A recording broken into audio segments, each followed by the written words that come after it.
एक दफा ना हजरत अबू बकर सिद्दीक और जनाबे उमर फारूक की ना किसी बात में शक्कर रंजी हो गई, इख्तलाफ राय हो गया। तो जनाबे उमर जरा डाढ़ी तबीयत के बंदे थे, डांट दिया अबू बकर सिद्दीक को। तो सिद्दीक एक बार नरम बंदे थे, माड़े दा की काम मोहम्मद नस जाना या रोना। तो वो गा के ना तो पहले घर रोए, फिर हुजूर के पास चले गए। जनाबे उमर कहते मुझे भी ख्याल आया कि यार ये मुझे नहीं करना चाहिए था। थोड़ी देर के बाद अच्छे लोग जो होते हैं उनका गुस्सा जल्दी उतर जाता। कहते मैंने जाके जनाबे सिद्दीक अकबर के दरवाजे पे दस्तक दी तो पता चला वो तो घर ही नहीं। मैं समझ गया, मैं डर गया, मेरी टांगे कांपने लगी। क्यों डर रहे हो उमर? फरमाने लगे इसलिए डर रहा हूं कि अबू बकर जब अपने घर नहीं होते तो दरवाजा रसूल पे हो। मैं सच के जा रहा हूं। सारी बात तो सुना दी होगी। फरमाते मैं नबी पाक की बारगाह में पहुंचा, सामने अबू बकर बैठे हैं, पुश्त मुबारक मेरे करीम रसूल की काबे की जानब, चेहरा सिद्दीक अकबर की जानब, दोनों की गर्दनें झुकी हुई। जनाबे उमर पाक फरमाते हैं कि मैं बैठा था और सोच रहा था, सलाम ली, जवाब मिला, पर गर्दनें नहीं उठाई दोनों ने, मुकद्दस गर्दनें झुकी रही। मैं सोच रहा था कि अब हुजूर मुझे डांटेंगे तो मैं सिद्दीक के पैर पकड़ूंगा, मैं अली को सिफारशी बनाऊंगा, मैं मिन्नत करूंगा, लेकिन कोई बोले तो बात बने ना। कहते जब देर हो गई, ये सुकूत भी बड़ा मुश्किल होता है।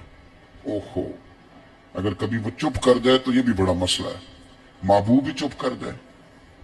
कहते मैं बड़ा परेशान हुआ, जब मेरा कलेजा मुंह को आया ना तो जनाबे उमर कहते मैं बोलने लगा तो आंसू मेरे पहले निकल गए। अल्लाहू अकबर। तो मैंने रो के का सोनिया भूल गया था, मैं गया था अबू बकर के घर माफी मांगने, पर ये यहां आ गए।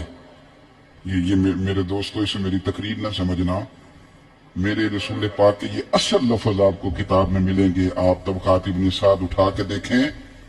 जनाबे उमर कहते हैं मैंने अर्ज की हुजूर मैंने गलती समझ ली थी, मैं गया था अबू बकर के घर, हुजूर मैं भूल गया था। फरमाते हैं नबी पाक ने जब गर्दन मुबारक उठाई तो हुजूर की दाढ़ी आंसुओं से भरी हुई। सच की जा रहा हूं। और लफ्ज क्या थे? फरमाया उमर तुम मेरी खातिर मेरे अबू बकर को माफ नहीं कर सकते थे। अब बात को समझे, ये नहीं फरमाया अबू बकर ने गलती नहीं की, फरमाया छोड़ नहीं सकते थे, तुम मेरी वजह से मेरे साहब को छोड़ नहीं सकते थे। फिर हुजूर ने फरमाया उमर ये सारा मक्का तलवारें लेके मुझे कत्ल करने आता था, यार ये अकेला था, इसने खोल के बाजू कहा था कि जो हुजूर तक जाएगा मेरी लाश से गुजर के जाएगा।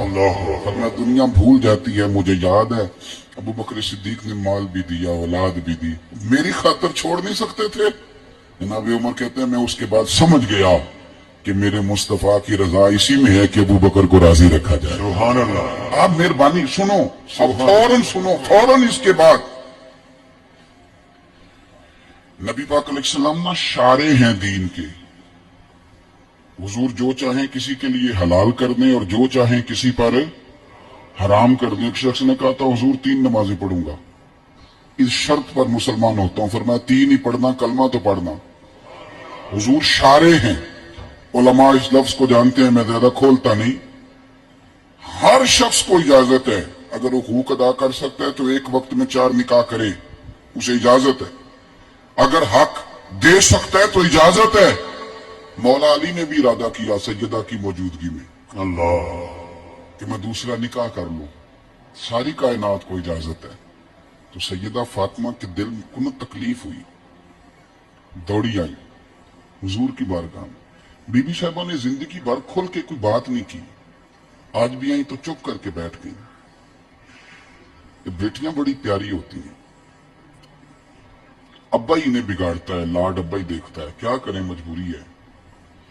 तो फिर मैंने देखा है बड़े बड़े सियाने अब्बे सगी बहन के बेटे को भी रिश्ता दे के ना, चाहे पाला भी भांजा खुद ही हो, तो घर जाके माफी मांगते हैं, पुत्र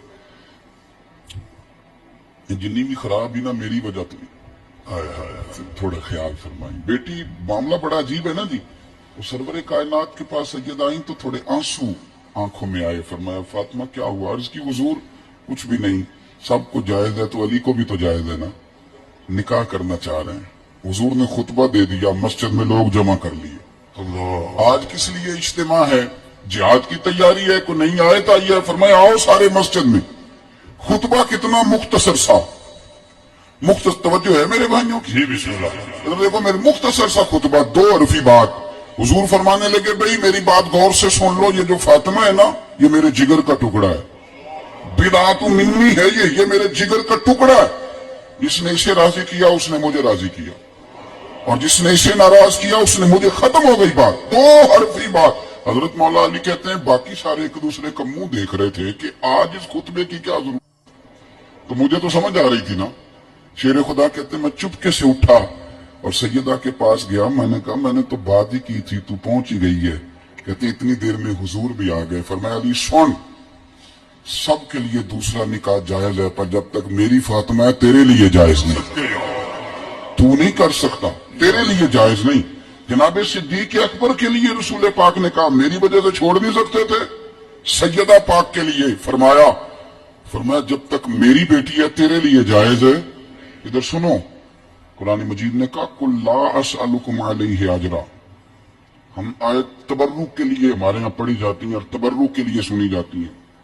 कायनात का बहुत बड़ा अदीब शायर सारे बंदे इकट्ठे कर ले तो जो दो लफ्ज कुरान पाक ने अहले बैत की शान के लिए कह दिए, सदके या रसूल, मुकाबला नहीं हो सकता। बात को समझे। किसी दरवेश ने कहा था असला नाल जे नेकी करिए ते वो नस्लां ताक नहीं भुल दे, ते बेअसलां नाल नेकी करिए ते फुल कंडियां नाल तुल दे। हुजूर ने बिल्कुल खोल के फरमाया कि औरतों से महज उनकी खूबसूरती की वजह से शादी ना करना, इसलिए कि खूबसूरती उनको हलाकत में डाल देगी। और फरमाया महज उनके माल की वजह से शादी ना करना, माल उनको सरकश बना देगा। या रसूलुल्लाह सल्लल्लाहु अलैहि वसल्लम फिर क्या करे? तो महबूब फरमाने लगे उनकी दीनदारी की वजह से उनसे शादी करना। और ये इब्ने माजा में लफ्ज मौजूद है, अल्लाह के महबूब अलैहिस्सलातु वस्सलाम फरमाने लगे कान में सुराख वाली काले रंग की बांदी अगर दीनदार हो तो तुम्हारे लिए बड़ी बेहतर है। बांदी हो, रंग स्याह हो, कान में सुराख, उससे निकाह कर लेना, शर्त यह है कि दीनदार हो।